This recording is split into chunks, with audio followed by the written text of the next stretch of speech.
Hello everyone and welcome back to Jurassic World Evolution 2. This is part 3 of the Jurassic Difficulty challenge mode on Germany.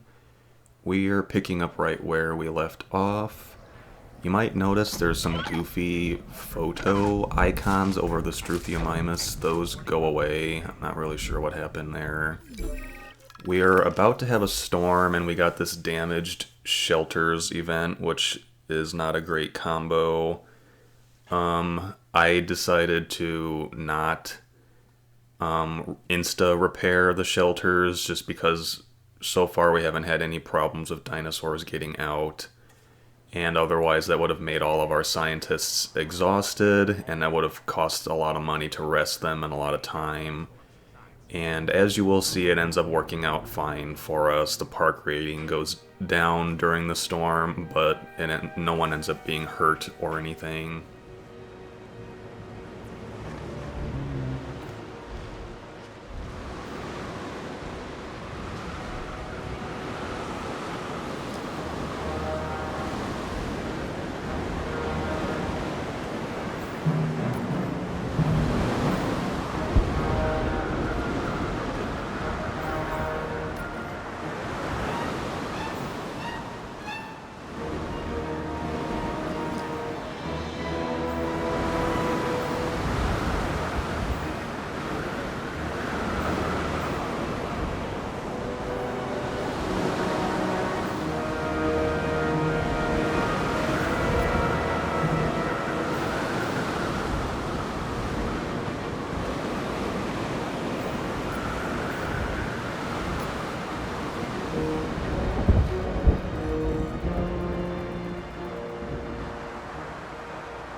So as you can see, nothing too major, just some stuff we have to repair. So anyway, in this episode, we are going to be releasing, Muttaburrasaurus, Torosaurus, Amargasaurus, and Plesiosaurus into the park. That somehow still doesn't quite get us to 3 stars by the end of the video, although we are very close.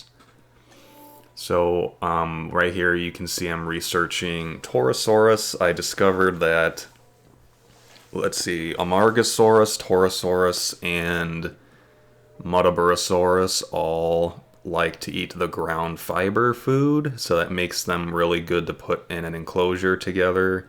It's pretty similar to what I did in the Canada map, except the Muttaburrasaurus is just replacing the Parasaurolophus.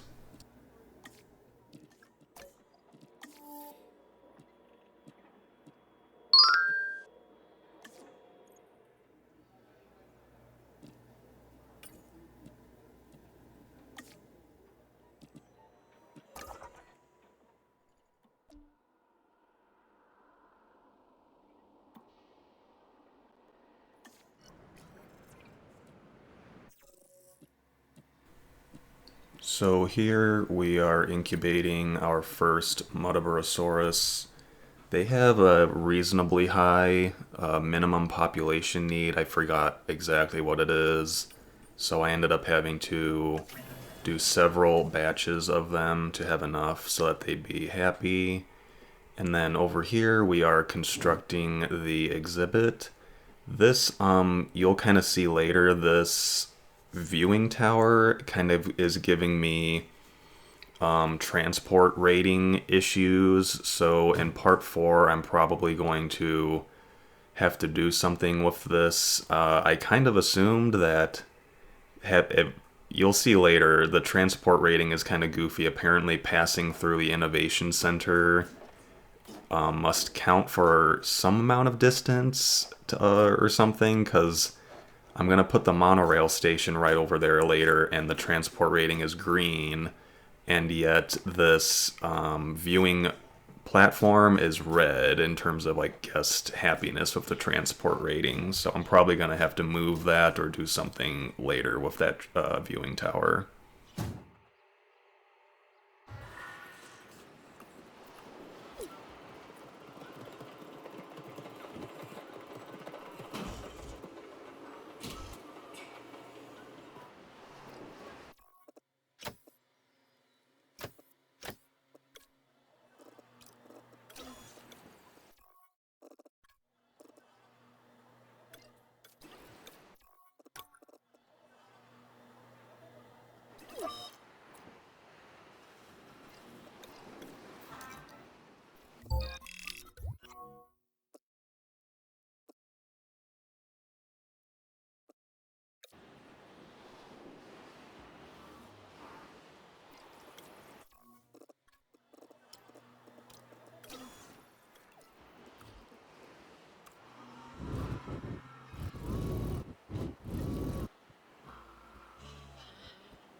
So I unfortunately ran out of power, and I don't have the research capabilities to expand the power output just yet. So I just put down another small power station. There was plenty of room for it up at the front, which was nice. And then we are in progress for, let's see, getting our Torosaurus genome to 100%. Remember, on the Germany map, you have to get every genome to 100% before you can incubate that dinosaur.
Here I'm just checking my ratings for food coverage and everything. This is where you might notice that some of the with that viewing tower back there, that it's red. So like I said, I'm probably going to have to change something with that later. I did not really do anything with it in this episode. And then after this, I debated between doing the aviary and the lagoon. I ended up deciding to stick with the lagoon mainly because I was worried that the storms on this map would damage the aviary and the flying reptiles would escape, which would be a big problem because I don't really have much confidence in my ability or the game's ability to tranquilize them with the helicopter, and you don't have to worry about that with the marine reptiles.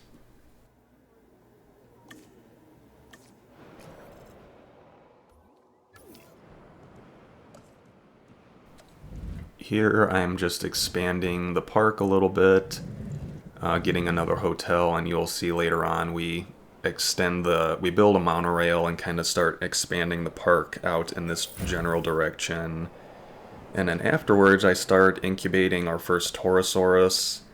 Since the ceratopsids can actually fight and hurt each other, I was very careful to only incubate one with the social trait since it has the dominance statistic for it. And I believe that so far anyway, I haven't had any problems with them actually injuring each other.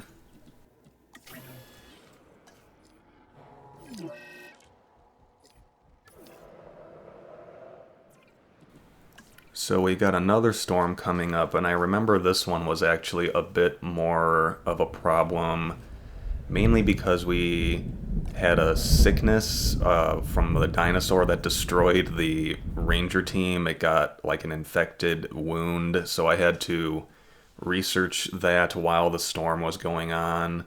But otherwise, nothing too crazy. Just having a disease and a storm at the same time is always kind of annoying, but that's unfortunately kind of par for the course with Jurassic Difficulty Challenge mode.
Alright, with the storm out of the way, we can now start building our monorail to expand the park. I kind of didn't realize how big this map is. There's the middle section of it that is quite large.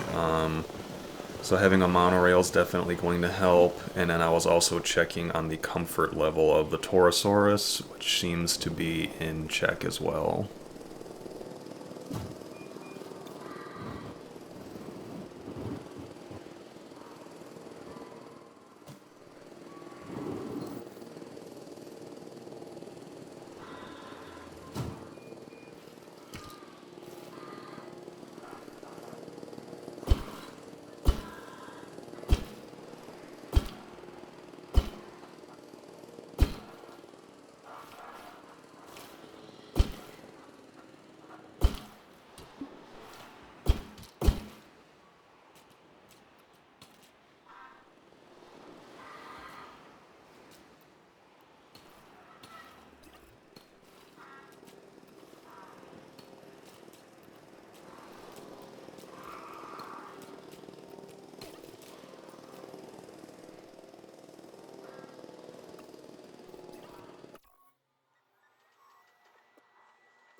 Here I'm just putting down the guest buildings that we'll need since we're expanding the park this way. Honestly, it would if you were tight on money, you could wait to do this until you actually had dinosaur appeal in this general direction. I probably should have waited, but at this point the money was not really that big of an issue. And I also didn't think it would take as long as it ends up taking to get the dinosaurs over here, but I edited most of it out, but it ends up taking me quite a long time to get the lagoon and the plesiosaurus set up. And then let's see, otherwise, this is where we finally research the lagoon. So thankfully my scientists have enough skill level to actually research it.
Now that we've expanded the park a decent bit, it's a good idea to set down a new group of paleomedical team and response facilities. So they're going to be right next to the lagoon, and they will kind of be in charge of monitoring this section of the park.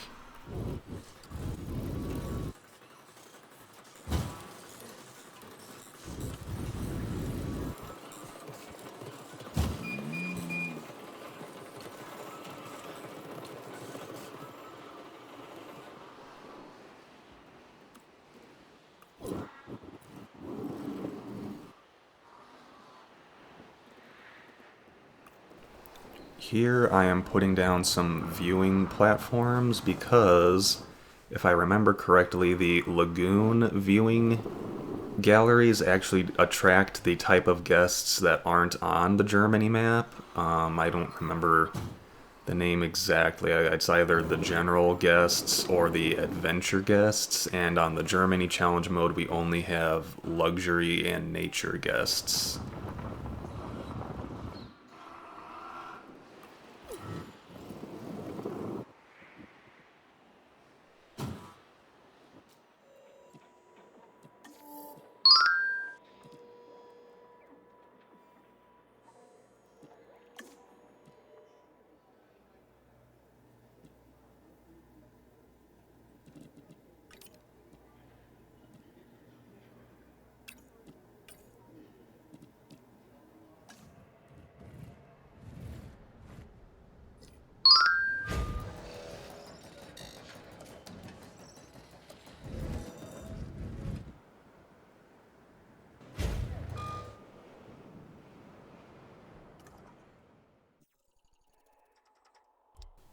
Okay, so here we're sending out expeditions for the Amargasaurus so that they can join the Muttaburrasaurus and the Torosaurus in the same paddock later on.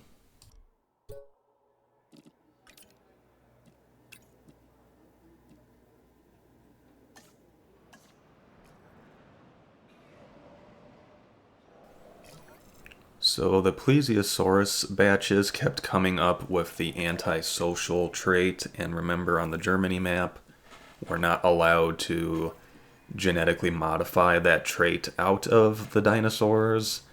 And I honestly don't have all that much experience with using the marine reptiles, so I wasn't even sure if they would attack each other or if I tried to put a Tylosaurus in there, what would happen. So I ended up just only incubating the ones that didn't get the antisocial trait. That might be unnecessary. Let me know in the comments what you all think of that. But overall, this ended up taking longer because of that, unfortunately.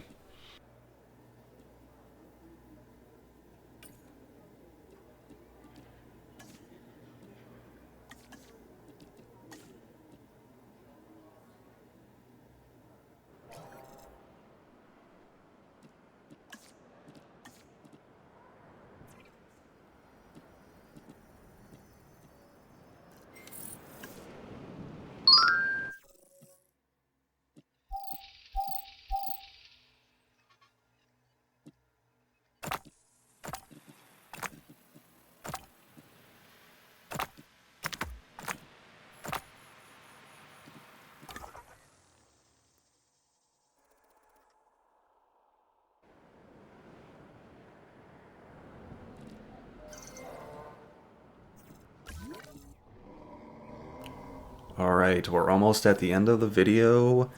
I'm putting in the two Amargasaurus. The enclosure ends up being plenty big for the two of them, along with the Torosaurus and Muttaburrasaurus. And then, once it's finally time to release the Plesiosaurus, you'll see here shortly, it gives me like the worst camera angle ever to see the the marine reptile be released. I think it's about to happen here, so let's enjoy this moment together. Yeah, I can't see anything and it won't let me change the camera angle. So that was a little annoying. So yeah, this is basically the end of part 3. We don't quite get to 3 stars. This video was quite long initially, and I was running out of space on my hard drive. So after this clip ends, I did fiddle around with the amenities a little bit, and we're very, very close to 3 stars once I optimized the amenities and everything. One thing that was annoying was I had to actually move the 2 fish feeders that I had already put down. The Plesiosaurus just wouldn't recognize them for some reason. I didn't have to demolish and rebuild, I just used the move building option, and then they recognized them, so... Other than that, the park is proceeding a little slower than, maybe I would like, but overall I think we're in really good shape to continue on towards our 5-star goal. Thank you all very much for watching, and I'll see you next time.